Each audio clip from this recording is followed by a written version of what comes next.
2 ವರ್ಷದಿಂದ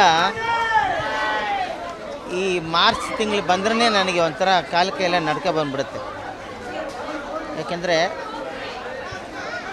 17ನೇ ತಾರೀಕು ನಾನು ಅಪ್ಪು ಸರ್ನ ವಿಶ್ ಮಾಡ್ತಾಯಿದ್ದೆ, 24ನೇ ತಾರೀಕು ಅವರು ನನ್ನ ವಿಶ್ ಮಾಡ್ತಾಯಿದ್ರು. ನಾನು ಯಾವಾಗಲೂ ಅವ್ರ ಬರ್ತ್ಡೇಗೆ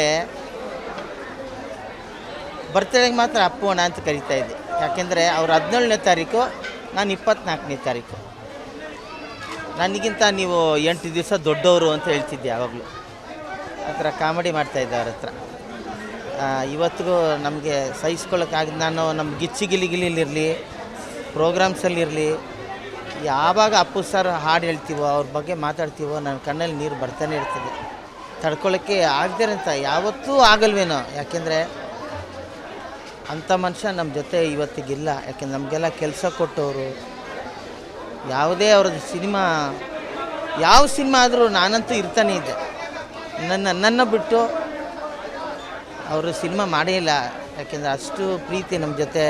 ಅವ್ರ ಜೊತೆನೇ ಊಟ ಮಾಡ್ತಾಯಿದ್ವಿ. ಶೂಟಿಂಗ್ ಇದ್ರಂತೂ ಮಧ್ಯಾಹ್ನದ ಹೊತ್ತು ಅವ್ರ ಜೊತೆನೇ ಊಟ, ಬೆಳಿಗ್ಗೆ ಅವ್ರ ಜೊತೆನೇ ತಿಂಡಿ, ನೈಟ್ ಶೂಟಿಂಗ್ ಇದೆ ಅವ್ರ ಜೊತೆನೇ.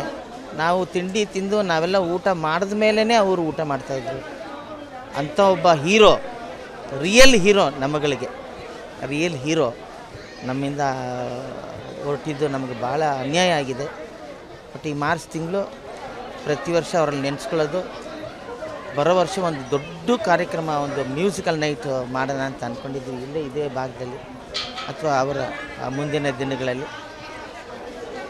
ಅಪ್ಪು ಸರ್ ನಮ್ಮ ಜೊತೆನೇ ಇದ್ದಾರೆ. ಹೌದು, ಇಲ್ಲ ನನ್ನದೇ ಕಾರ್ಯಕ್ರಮ ಇದ್ದಿದ್ದು, ತುಂಬ ಸಿಂಪಲ್ ಅದು. 29ನೇ ತಾರೀಕು ನನ್ನದೇ ಕಾರ್ಯಕ್ರಮ ಇತ್ತು. ಅವರೇ ಪ್ರೀಪೋನ್ ಮಾಡಿದ್ರು. ಪ್ರತಿಯೊಂದು ಮುಂಚೆನೇ ದೇವರು ಬರೆದಿರ್ತಾನೆ ಅಂತ ಹೇಳ್ತಾರಲ್ಲ, ಹಂಗಾಗೋಯ್ತದು. ಒಂದಿನ ಸಾರೇ ಪ್ರೀಪೋನ್ ಮಾಡಿಬಿಟ್ರು ನಮ್ಮ ಪ್ರೋಗ್ರಾಮ್ನ. ಪೋಸ್ಟ್ಪೋನ್ ಅದೇ ಡೇಟ್ಗೆ ಮಾಡಿದರೆ ಅವ್ರು ಇರ್ತಾಯಿದ್ರು. ಏನು ಇವಾಗ ಹೇಳಿ ಪ್ರಯೋಜನ ಇಲ್ಲ. ಅವ್ರು ನಮ್ಮನ್ನು ಹಗಲಿಲ್ಲ, ನಮ್ಮ ಜೊತೆನೇ ಇದ್ದಾರೆ. ಅಪ್ಪು ಸಾರ್ ಯಾವತ್ತಿದ್ರೂ ಅಜರಾಮರ ಅಂತ ಹೇಳ್ತಾರಲ್ಲ, ಆ ಥರ. ಡಾಕ್ಟರ್ ಅಪ್ಪು ಜೈ. ಸ್ವಾದಿಷ್ಟತೆಯ ಸ್ವಾದ, ತಾಜಾತನದ ಆಹ್ಲಾದ, ಉತ್ತಮ ಆರೋಗ್ಯ ಮತ್ತು ಹೆಚ್ಚಿನ ರೋಗ ನಿರೋಧಕ ಶಕ್ತಿಯ ವೃದ್ಧಿಗೆ ಈಗ ನಿಮಗೆ ಸಿಗುತ್ತಿದೆ ಉತ್ತಮ ಗುಣಮಟ್ಟದ ಪೌಷ್ಟಿಕಾಂಶ. Shri Vaidik millet health mix. ಇದು ಸಿರಿಧಾನ್ಯಗಳ ಸಂಪತ್ತು.